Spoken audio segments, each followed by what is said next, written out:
दासबोधातील व्यवस्थापन कौशल्ये या मालिकेच्या दुसऱ्या भागात आज आपण अशा एका सूत्राचा विचार करणार आहोत ज्याशिवाय कोणतेही मोठे ध्येय साध्य होऊ शकत नाही. ते म्हणजे लोकसंग्रह आणि संघटन. समर्थ रामदास स्वामी म्हणतात, मराठा तितुका मिळवावा, महाराष्ट्र धर्म वाढवावा. हे समर्थांचे माणसे जोडण्याचे महान सूत्र होते. समर्थांच्या मते एक उत्तम लीडर तोच असतो जो विविध स्वभावाच्या व्यक्तींना एका ध्येयासाठी एकत्र आणू शकतो. आधी प्रचिती मग प्रवृत्ती या नियमानुसार लोकांशी थेट संवाद साधून त्यांचा विश्वास संपादन करणे ही कोणत्याही प्रोजेक्टची पहिली पायरी आहे.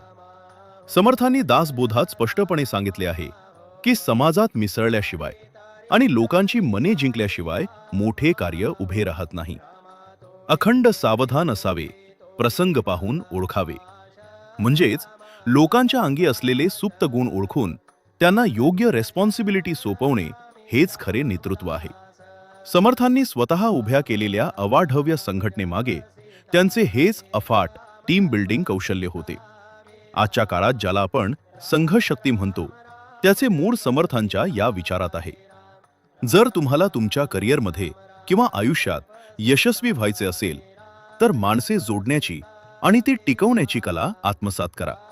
कारण विखुरलेली माणसे कमजोर असतात, पण तीच माणसे जेव्हा संघटित होतात तेव्हा अशक्य गोष्टीही शक्य करतात.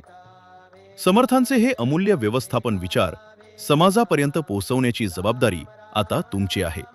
त्यामुळे हा व्हिडिओ नक्की शेअर करा. जय जय रघुवीर समर्थ. जय श्रीराम.